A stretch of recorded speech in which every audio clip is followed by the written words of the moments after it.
to pediatrics. I think we are enjoying all these sessions, very informative sessions so far. We have now from dermatology to radiology, how to read the CT and MRI scans, and I think it is very challenging. We pediatricians, we order investigations, but when the reports come, we just read the report. Many of us, in fact, are failing to read or lose the habit of reading the CTs and MRIs. But we need to have some basic knowledge of how to read these MRIs even before the reports come.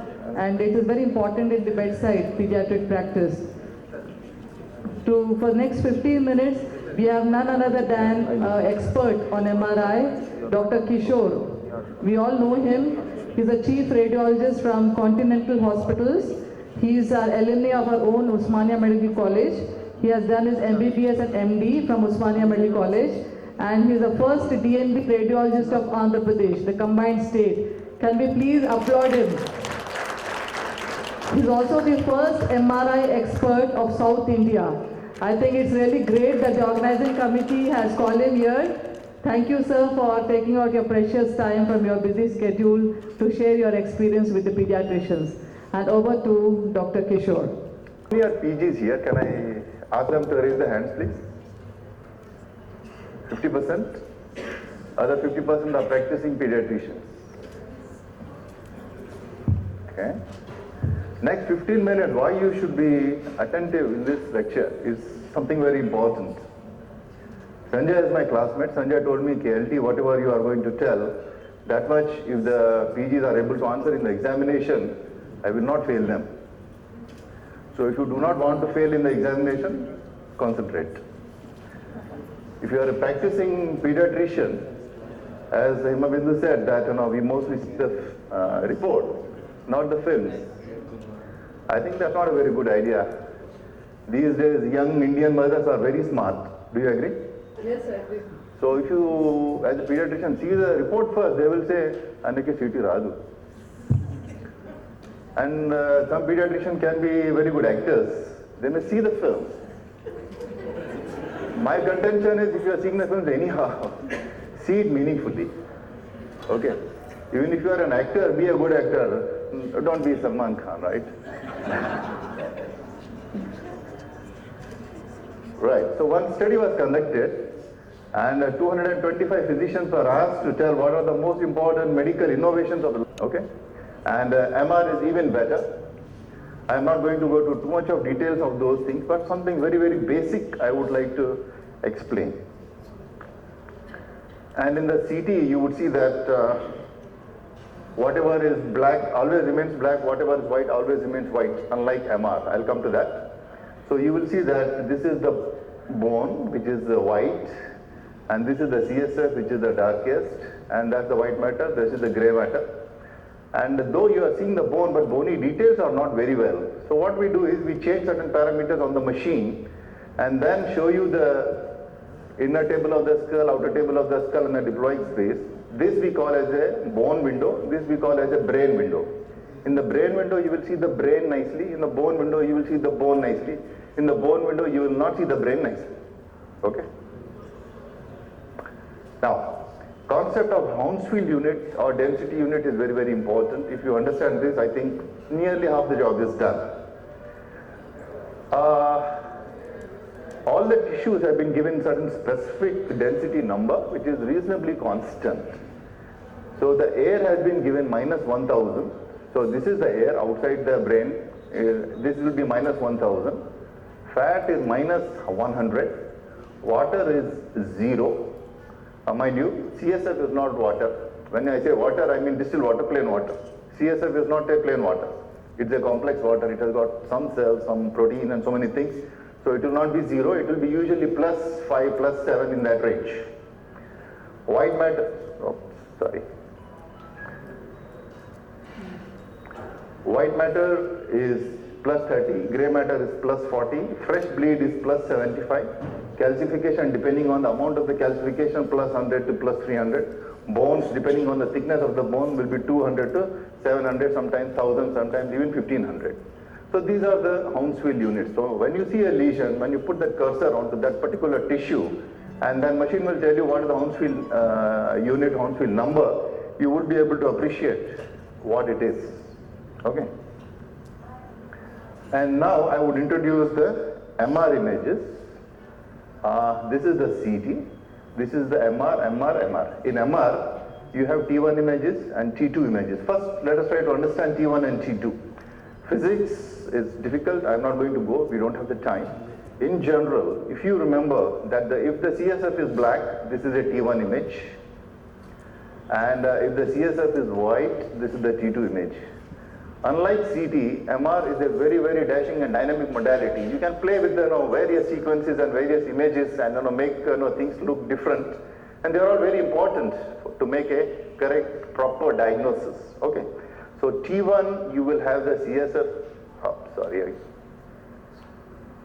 in the T1, you have the CSF which is dark. In the T2, this is white.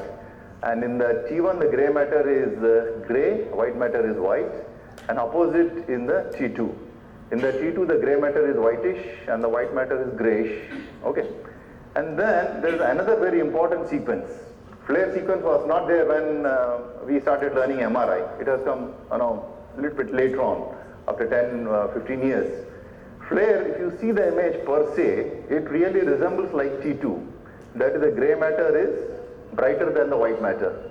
But then the CSF is dark. Okay. With certain special techniques, what we do is we just convert the T2 image, but then CSF is made dark. This is mostly to see the periventricular abnormalities like multiple sclerosis and the demyelinating diseases and all those things. Okay. So one is CT, then you have T1, then you have T2, then you have flare. I mean, this is what you have to remember to start with. And then with the CT and MR, we do certain angiographies and all. And this is MR angio, this is MR venogram. One thing important for you to appreciate is, in MR, we do these tests without contrast. There is a natural flow which is happening in these blood vessels, whether it is arterial or venous. So we exploit this flow phenomenon, okay, and show those signals as arteries and the veins. We do not inject contrast. But in CT, if I want to see the blood vessels, I do have to inject contrast, and then only I will be able to see the arteries and all. There is an aneurysm there. Okay.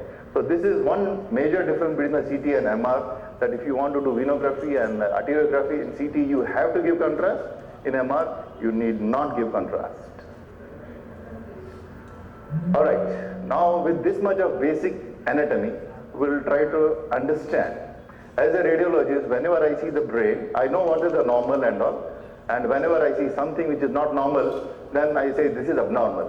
When it is abnormal, how do we proceed? How do we make the diagnosis?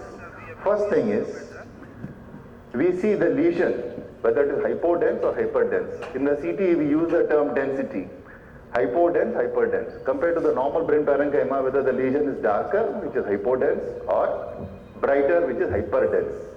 Whereas in MR, we use the term intensity, hypointense, hyperintense. Okay. After seeing that, we see whether that particular abnormality is causing atrophy or mass effect. Okay. Or whether there is no atrophy, no mass effect. That also is a possibility. And then we give contrast and see whether there is any contrast enhancement or no. If there are no contrast enhancement, there are 3, 4, 5, 6 conditions which you have to think of.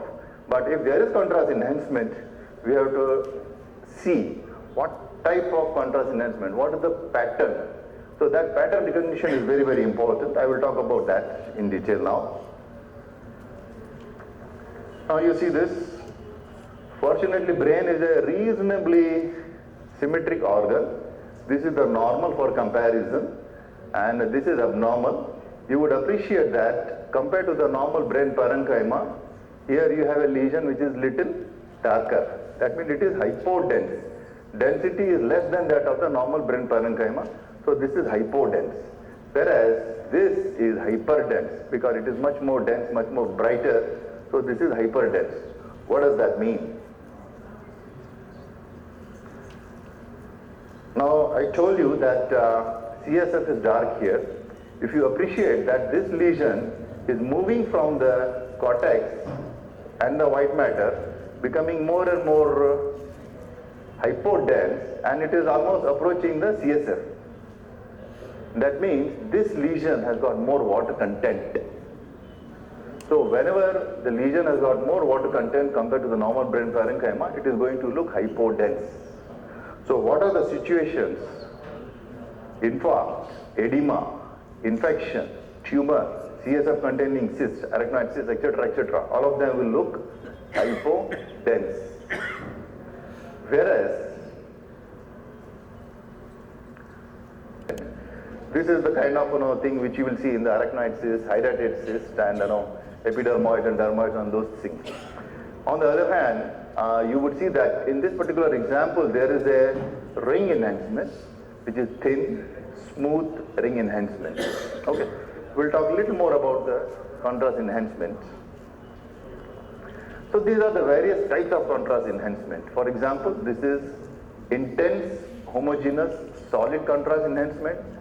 This is again solid but not very intense, and then there are areas of necrosis. Here again it is a faint enhancement, and here there is a tumor with a mural nodule which is showing intense enhancement, and here it is a ring enhancement but very irregular, very irregular. And here there are multiple tiny nodules and the tiny rings which are confluencing, and here this is a smooth ring enhancement with a very tiny thin mural nodule. And this is again a smooth contrast enhancement. There is no mural nodule, nothing like that. And here you can see that there is a gyral pattern of contrast enhancement. This is meningioma, this is aggressive glioma, this is lymphoma, this is the pilocytic astrocytoma, this is again aggressive tumor glioma, and this is the classical appearance of tuberculoma, this is the classical appearance of cysticercosis, abscess, cerebritis. Depending on the contrast enhancement, you get a lot of information. So you have to understand those things. Alright, now this is like mix and match kind of thing. 4 examples of congenital abnormalities. Here we have hyperdense calcific nodules along the ventricles. So this would be tuberous sclerosis. And here you have the deficiency of the brain parenchyma, and this is the gray matter going all the way up to the ventricle.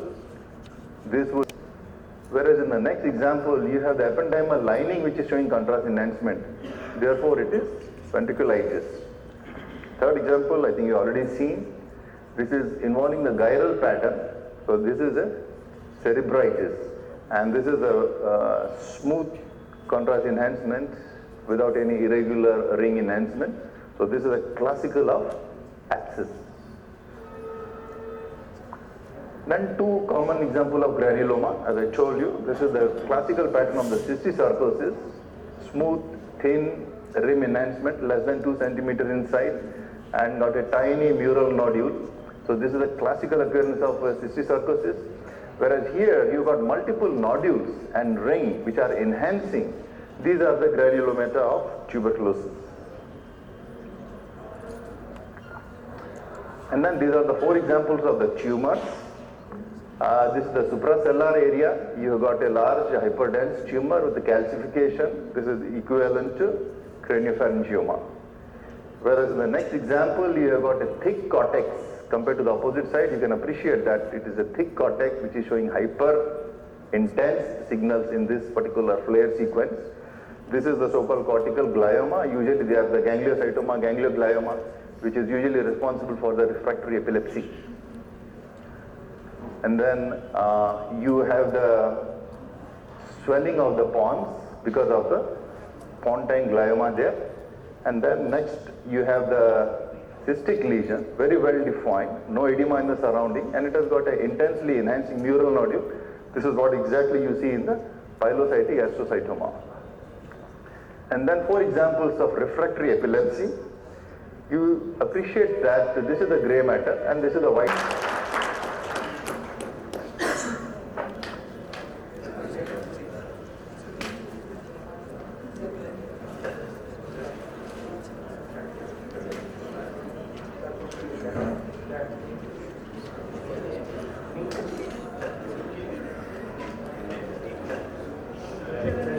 I request Dr. L.T. Kishore sir to hand over a memento to Chairperson Dr. Himabhi.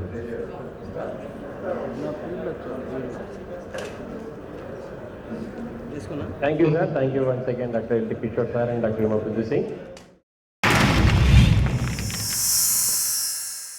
Like and subscribe Eagle Media Works.